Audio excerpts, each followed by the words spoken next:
आने इन लोगों में से थी जो इसकी मुट्ठी में थे। इसने आने की मदद चाही। इनको एक स्क्रिप्ट याद करवाया कि इस लड़की को आपने ये और ये कहना है।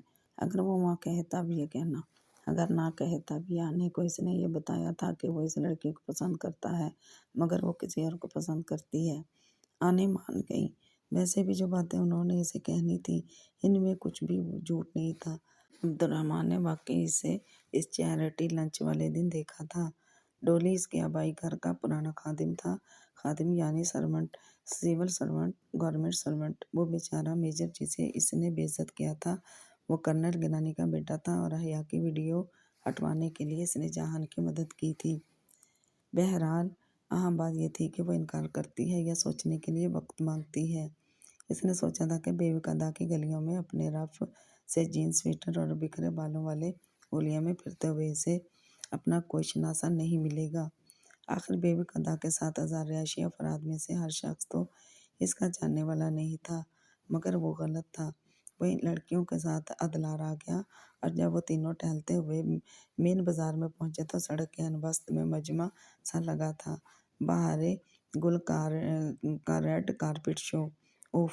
हया और डीजे बेख्तियार इसकी तस्वीर बनाने लगी और ज़रा सा रुख मोड़े नौकरी से सारा तमाशा देखने लगा। वो इस तरह खड़ा था कि बाहर की इसकी जानिब पुश्त थी। अब वो डीजे और हया को फ़ौरन चलने का कहकर खुद को मशकूक नहीं कर सकता था। सो इनको मसरूफ़ पाकर उसने मोबाइल पे आयशा को मैसेज लिखा, तुम्हारी 7 दिन की तरबियत का ये असर हुआ है कि तुम्हारी बहन पूरे अदलार के स्याहों से तस्वीर बनवा रही है। इसे मालूम हुआ कि आयशा सामने दुकान में ही होगी जहां वो अपने पजल बॉक्स बेचा करती थी। पिछले 7 दिनों से वह बाहर को ज़बरदस्ती अपने हमरा हलीमा उस्मान के घर कुरान पढ़ने के लिए जाती थी और इस वक्त अमूमन इस दुकान पे अपने बॉक्सेस देने आया करती थी। ये इत्तेफाक नहीं था, वो बस गलत जगह पे गलत वक्त पे आ गया था। मैं कुछ दोस्तों के साथ हूँ, मुझे पहचानना नहीं। एक दूसरा पैगाम एहतियातन भेजकर इसने मोबाइल बंद कर दिया। मगर वो ना भी कहता तब भी आयशा ऐसी लड़की नहीं थी कि फिर से मजमे में इसे पुकार ले। इसकी पहली बात पे वो हर्ट हुई थी, तभी फ़ौरन अपनी बहन को लेने पहुंची और इस वक्त इसकी आंखों में आंसू थे। मजमा छड़ने लगा और इससे पहले कि बाहर एक गुली से देखती, वो दोनों लड़कियों के लिए पलट गया। ने बग्गी पे हया के हमरा बेविक अदा की गलियों से गुजरते हुए आयशा मुसलसल इसे पैगामात भेज रही थी। आने ने कहा था तुमने सुबह की फ़्लाइट से इंडिया जाना है, मगर तुम तो यहीं हो, क्या खैरियत है? और क्या ये वही लड़की है जिसका जिक्र आने कर रही थी? वही आयशा की तफ्तीश करने की आदत। इसको यकीनन आने ने बताया था कि वो किसी से मोहब्बत करने लगा है, वगैरह वगैरह। वह हया के साथ बात करते हुए सच जवाब में यही बता रहा था कि वो बाद में वजाहत कर देगा और अभी वो नमाज पढ़ने इनकी मस्जिद ही आएगा। और अगर हस्ब मामूल दोनों बहनें मस्जिद में हों तो इसे मत पहचाने और वो बाहर को इस मामले से दूर रखे। हम मस्जिद में हैं मगर अंदर वाले कमरे में, तुम आ जाओ, हम तुम्हें वैसे ही नहीं पहचानते तो अब क्या कहेंगे? आयशा का नाराज सा जवाब आया था। इसने मजीद इसे टैक्स नहीं किया। छोड़ो, बोलने दो जो बोलती है, सोचने दो जो सोचती है। अपने सफेद महल के सामने से गुजरते हुए इसने बराए बासरी सा इशारा इन घरों की जानिब किया था। हया इसकी बात को हल्का ले रही थी, मगर वो ठीक ही कह रहा था कि वो इन जैसा कोई घर अपनी तनख्वाह से नहीं बना सकता था। वो फिल्मों में होता है कि असाइनमेंट ख़त्म होने के बाद एजेंट को नोटों से भरा ब्रीफ केस मिला करता है। असल में सिर्फ पीठ पे थपकी मिलती थी और कुछ नहीं। इंडिया और पाकिस्तान में स्पाइस से ज़्यादा अंडर पैड शायद ही कोई हो।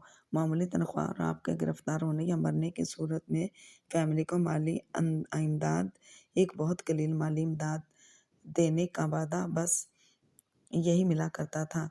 बाद में अब एजेंसी से तबादला होकर वापस फ़ौज में चला जाएगा और अगर इस मुस्तकिल सरदर्द ने कोई बड़ा मसला पैदा ना किया तो तरक्की मिलने के बाद शायद वो गरीब आदमी ना रहे, लेकिन अभी वो गरीब आदमी ही था।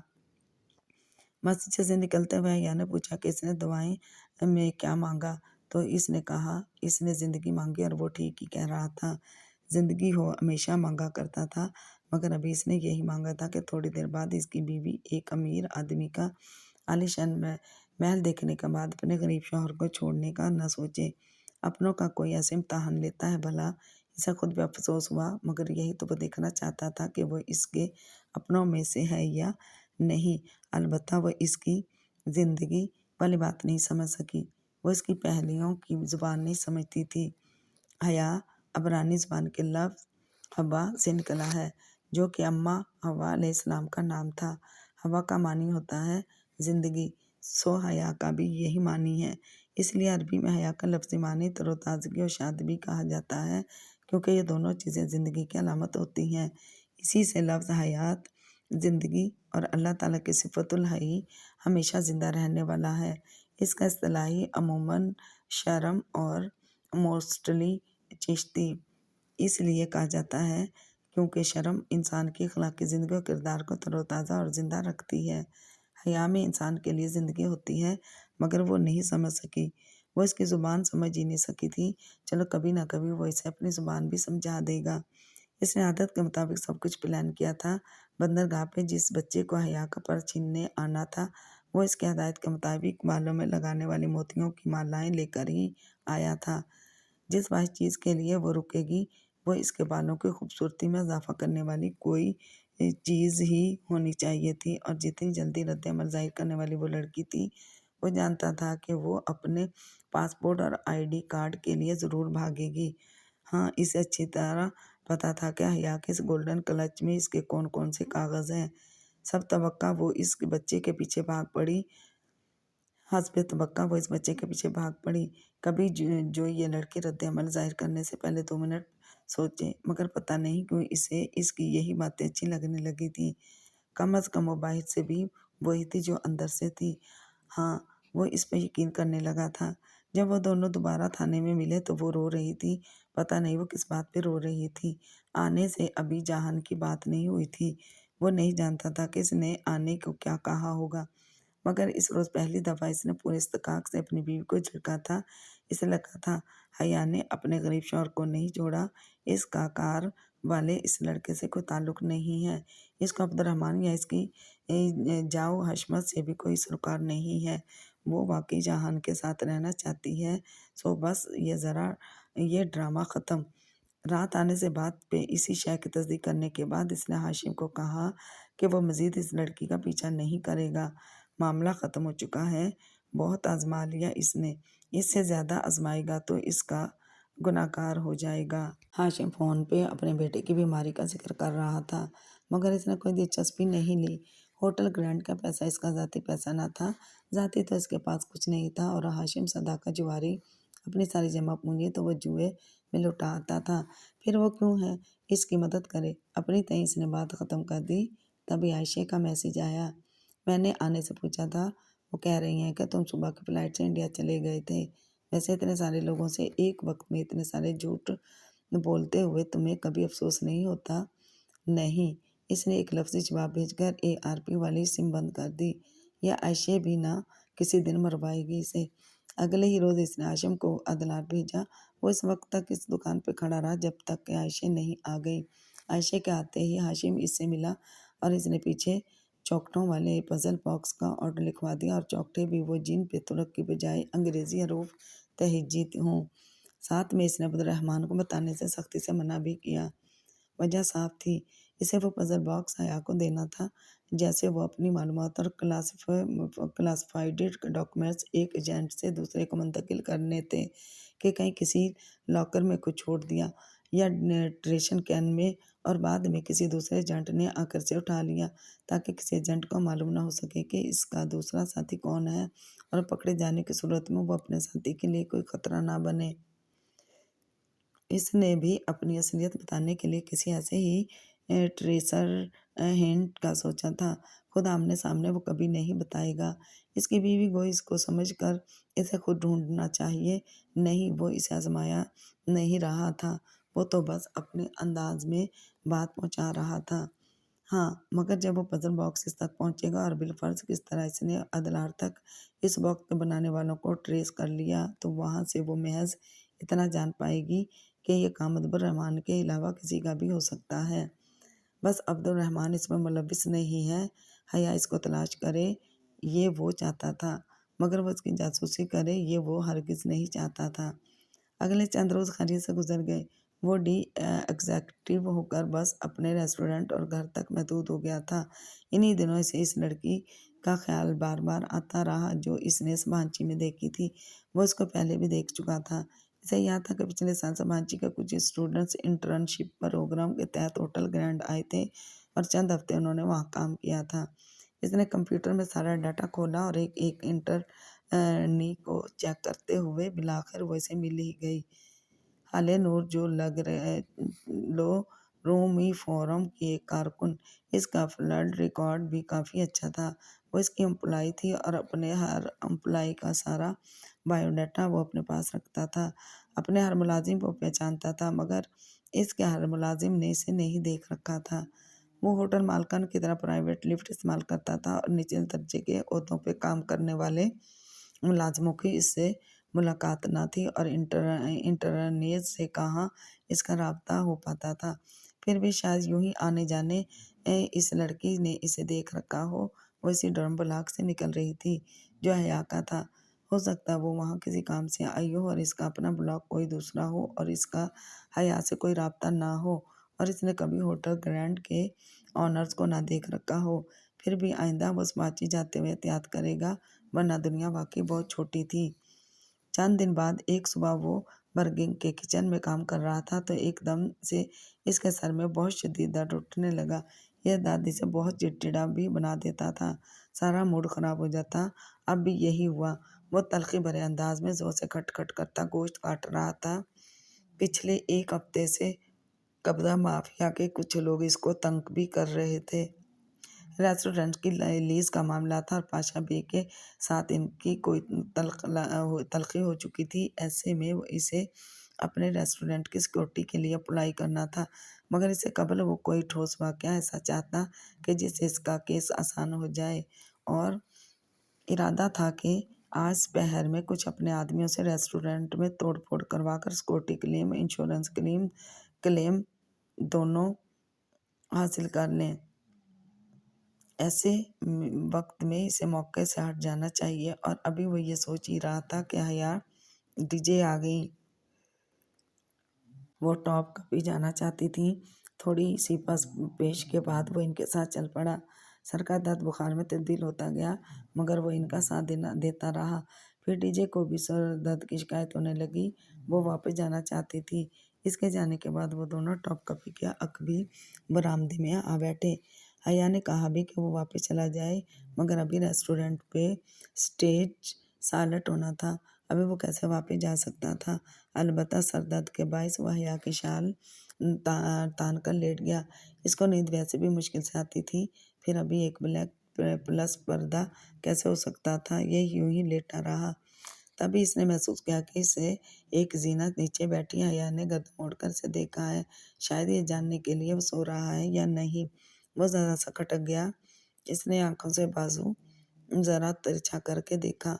हया की जहान की तरफ कुछ थी। वो मोबाइल पे किसी को मैसेज कर रही थी। जहान ने ज़रा सी गर्दन उठाकर देखा तो स्क्रीन पे ऊपर इंडिया का नंबर नज़र आ रहा था। इसी का नंबर। वो पैगाम तो नहीं देख सका मगर ये वही नंबर था जिससे चंद रोज़ कबल इसने हया को मैसेज किया था। ARP तो इसका पीछा छोड़ चुका था। फिर वो इससे क्यों रब्ता कर रही थी। इसे कुछ अजीब सा लगा। बुरा नहीं लगा मगर अच्छा भी नहीं लगा।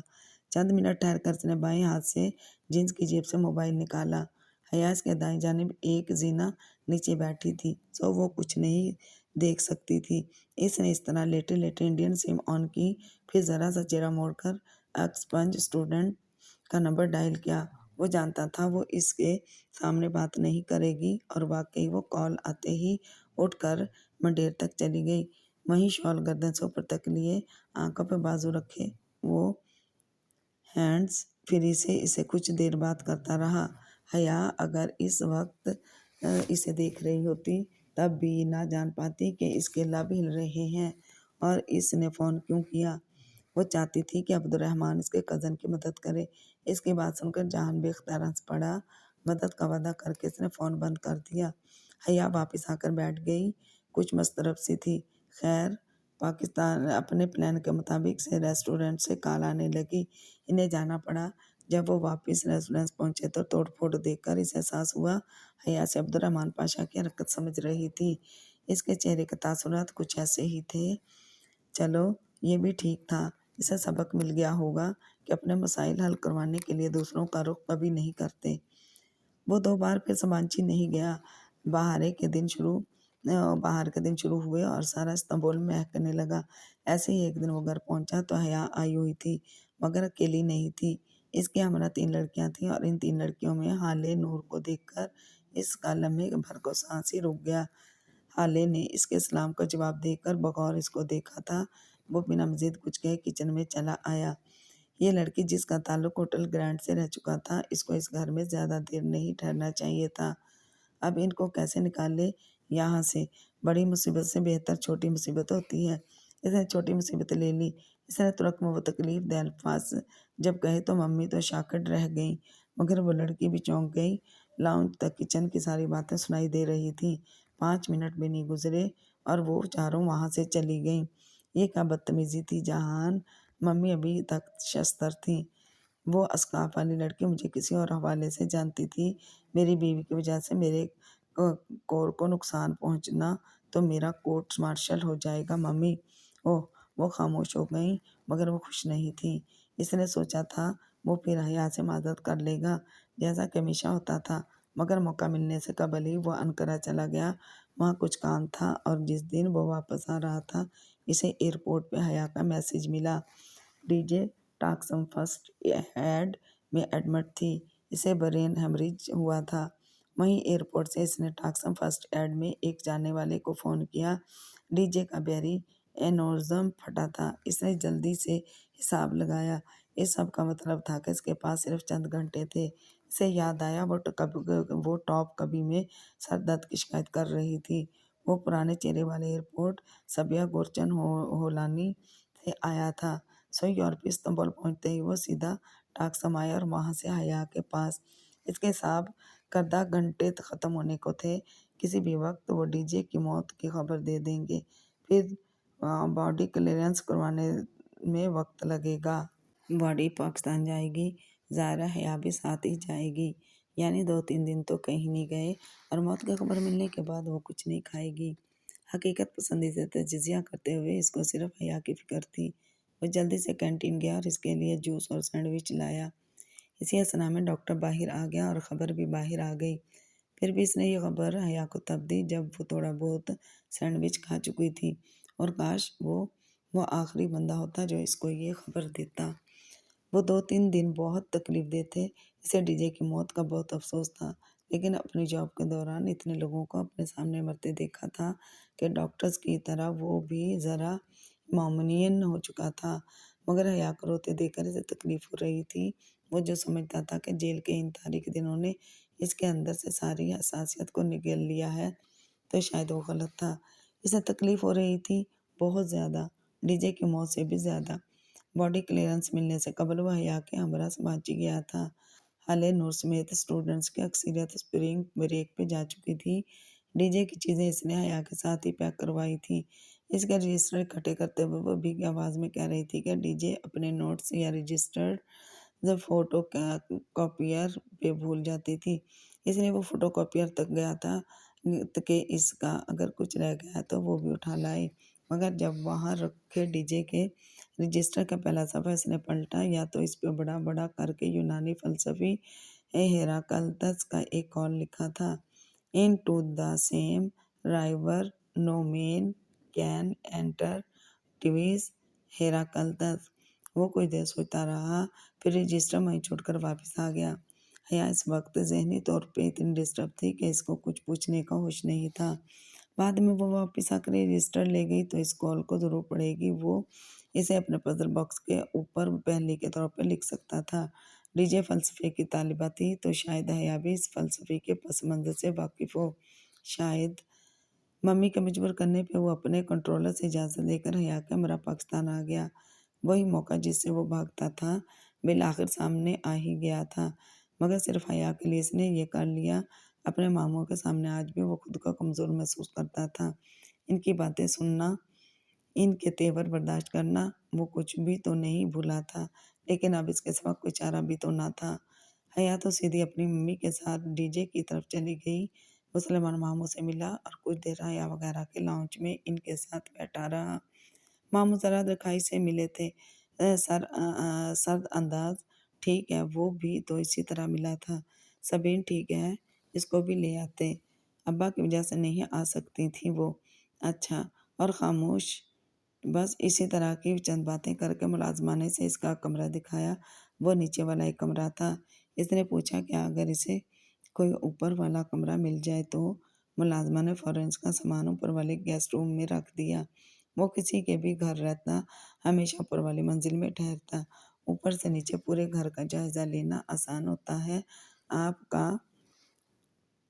पूरा रामा वसी रहता है।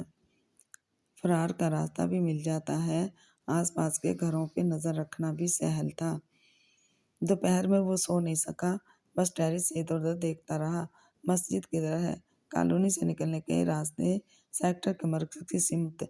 दोपहर की हया और इसकी अम्मी वापस आ गई। इसने खिड़की से देखा था। हया बीमार लग रही थी, मगर वो इस तरह जाकर पूछ भी नहीं सकता था। शाम में ज़रा देर को आंख लगी थी कि हया की अम्मी फातिमा मानी ने दरवाज़ा खटखटाया। फरकान मामू वगैरह आए थे नीचे। मैं आ रहा हूँ, बस फ्रेश होकर। ओके। अच्छा। वो रुकी। नूर बानो बता रही थी, क्या आपको नीचे वाला कमरा पसंद नहीं आया? ये ठीक है जी। इसने तरदीद किए बगैर बस इस बात में सारी लाया। वो तो ऐसा ही था, मगर फातिमा मानी को शायद कुछ अचंभा सा हुआ था, मगर बोली कुछ नहीं। कुछ देर बाद वो कमरे से बिना चाप के निकला तो अभी सीढ़ियों के गोल चक्कर के ऊपर ही था, जब लाउंज से महल का किचन की अधखली दीवार के पार फातिमा मानी यहाँ से बात करती नजर आई। इसने दानिस्ता तौर पे रुक कर सुना। ये सबीन का बेटा ज़रा प्राउड नहीं है? चलो जी। पहले इसका बाप मगरूर था, अब वो मगरूर हो गया। जो अपनी मर्जी से रहना चाहे वो मगरूर हो गया। वो तो मगरूर नहीं था, इसे तो किसी चीज़ का गरूर नहीं था। पता नहीं क्यों वो इसके बारे में ऐसे अंदाजे कायम कर रहे थे। नहीं, वो शुरू में ऐसा ही रहता है, हया कह रही थी, और बाद में भी ऐसा ही रहता है। इस शुरू और बाद के दरमियान कभी कभी नॉर्मल हो जाता है। सीढ़ियों के वस्त में दीवार पे एक लंबा सा आईना आवेजा था, जिसमें इसे दोनों नजर आ रही थी, और ये अल्फाज कहते हुए हया का चेहरा सपाट था। इसे बुरा लगा, मगर पता नहीं क्यों अब वो इसकी मार्जन देने लग गया था। ऐसे है तो ऐसे ही सही। लॉन में फुरकान मामू और साइमा मामानी आई हुई थी। जब वो चलता हुआ इनके दाहिने तक आया तो वो लोग उठ खड़े हुए थे। तुम्हें क्या लगता है तुम यहाँ इज्जत से जी सकोगे? कभी नहीं। तुम जलील होगे, तुम ख्वार होगे। वो आवाज़ें आज भी इसके साथ थीं। वो लोग बहुत इज्जत से अब इससे मिल रहे थे। सलाम दुआ, मम्मी का हाल, गिले शिकवे। तुम्हारा बाप तुम्हारे नाम पे एक शर्मनाक धब्बा है, तुम कभी सर उठाकर नहीं जी सकोगे। तुम्हारे बाप का नाम, तुम्हारा सर हमेशा शर्म से झुकाता रहेगा। वह इनके सामने कुर्सी पे बैठा था। फातिमा उमानी से इस चाय का पूछ रही थी। इसने वही कहा जो एक तुर्क लड़के को कहना चाहिए था। एप्पल टी ना तुम कुत्तों की सी जिंदगी गुजारोगे, कभी इज्जत और वकार से अपने मुल्क का रुख नहीं कर सकोगे। वो अभी से इसकी जॉब और दूसरी मसरूफियात के बारे में पूछ रहे थे। वो छोटे छोटे जवाब देता रहा। हया इस सारे वक्त लाताल्लुक सी बैठी रही। बस एक दो दफ़ा बोली, मगर वो इसे नज़रअंदाज कर रही थी। ये अलग बात थी कि अपने तई जहान इसे नज़रअंदाज नहीं कर रहा था। वो तो हमेशा से ही इतना ही खामोश और रिजर्वर सा था।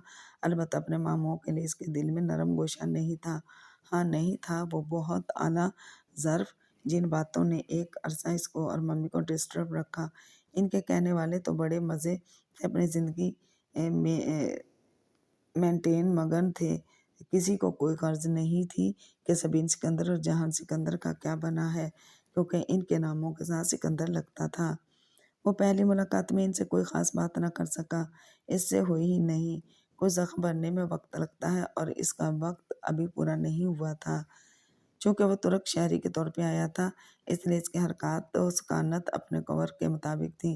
भले वो अंग्रेजी में बात करता हो, घास पे जूतों समेत ना चलता हो या बिना जूतों के घर में दाखिल होता, वो वही बना रहा जो वो लोग इसको समझते थे। उठने से कबल फुरकान मामू ये अपने घर आने की दावत देकर गए थे। तुमने मेरी बात नहीं मानी, अब जब मदद चाहिए हो तो मेरे तरफ मत आना। वो आवाज़ें पीछा नहीं छोड़ती थीं। सुलेमान मामू ने इनके जाते ही कतियत से कह दिया था कि अब यहाँ वापस नहीं जाएगी। इसने कोई रद्द अमल जाहिर नहीं किया। अलबत्ता वो जान गया था कि वो वापस जाना चाहती है। हाँ, वापस तो इससे जाना ही था। वो करेगा इस बारे में भी कुछ। इस पहली मुलाकात से इसने यह अख्ज़ किया कि फुरकान मामू की बातें और तंज़िया अंदाज़ इसकी तवक्को के मुताबिक ही था। अलबत्ता सुलेमान मामू यूँ तंज़ नहीं करते थे, बस उखड़े-उखड़े से रहते थे। वजह शायद इनका गुज़िश्ता दफ़ा इस्तांबुल का दौरा था, जब वो अदलार में होने के बाइस इनके लिए जहांगीर नहीं आ सका था, और जब आया तो थोड़ी देर ही बैठ सका। ये वो वक्त था जब इसके दिल के अंदर इनके लिए मौजूद शिकवे ख़त्म नहीं हुए थे, और अपने अक्खड़ रवैये के बायस सुलेमान मामू भी बदज़न हो चुके थे। वो जानता था और इनका रवैया अब भी वैसा ही था। हया के साथ पाकिस्तान आने यानी इनकी बेटी का इतना ख्याल रखने पर भी वो इससे राज़ी ना थे। फुरकान मामू की इसे कोई परवाह ना थी, मगर सुलेमान मामू पता नहीं क्यों वो इनकी परवाह करने लग गया था। शायद इसलिए कि पाकिस्तान आकर इस पे एक इंकशाफ बहुत शिद्दत से हुआ था कि वो जो हमेशा मेरे दोनों मामू और मेरे मामूओं ने जैसे सहीफ़ों में सोचना था तो वो गलत था। वो ज़माने गए जब दोनों मामू एक फ़रीक थे, अब वो दो फ़रीक थे। सुलेमान मामू तो बड़े भाई की बहुत इज़्ज़त करते थे, मगर डिनर पर फुरकान मामू और साइमा मामी की गुफ्तगू से ही ये बात वाज़ेह थी कि अगर वो हया से रिश्ता तोड़ेगा तो वह हरगिज़ नाखुश नहीं होंगे, क्योंकि इनकी और सुलेमान मामू के दरमियान अब वो पहले वाला एका ना था। इतने बरस एक साथ रहने के बायस होने वाली छोटी-छोटी तल्ख़ियों ने इनके आपस के रिश्ते में भी बहुत सी दरारें डाली थी। हाँ, बज़ाहिर सब ठीक था, सुलेमान मामू की तरफ से भी सब ठीक था। अलबत्ता फुरकान मामू और साइमा मोमानी हया की ज़िंदगी में आने वाली हर तकलीफ़ें इसके साथ नहीं होंगे, वो जान गया था। वो बैठकर तमाशा देखने वालों में से थे। ये बात काश इसे पहले पता चल जाती, मगर कैसे चलती। वो और मम्मी तो अभी तक कई साल पीछे खड़े थे, और अब अगर वो फुरकान मामू के इस बरसों पुराने रवैये की वजह से सुलेमान मामू से ताल्लुक़ ख़राब करता है तो यह नाइंसाफ़ी थी। अब जब कि ये फ़ैसला हो गया था कि वो ये शादी कायम रखना चाहता है, तो फिर इसे अपना रवैया भी ठीक करना होगा। जितने दिन वो यहाँ है, वो इसकी पूरी कोशिश करेगा, इसने खुद से अहद किया था। अगले रोज़ आयत मामू की बेटी की मेहंदी थी। वो वैसे ही रश से भागता था, मगर यहाँ इसके सिवा कोई चारा ना था कि वो भी फंक्शन अटेंड करे।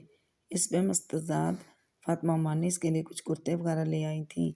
पैसे अलबत्ता उन्होंने इसके बहुत इसरार पे भी नहीं लिए, अब इसको वो पहनना ही था। सुबह हया कमरे से बाहर नहीं आई थी। वो काफ़ी देर इसका इंतज़ार करता रहा। कहना कुछ भी नहीं था, बस इसे देखना था, मगर वो शायद सो रही थी। सो बिलाखिर इसने वहीं ऊपर वाले कमरे से इसे कॉल की।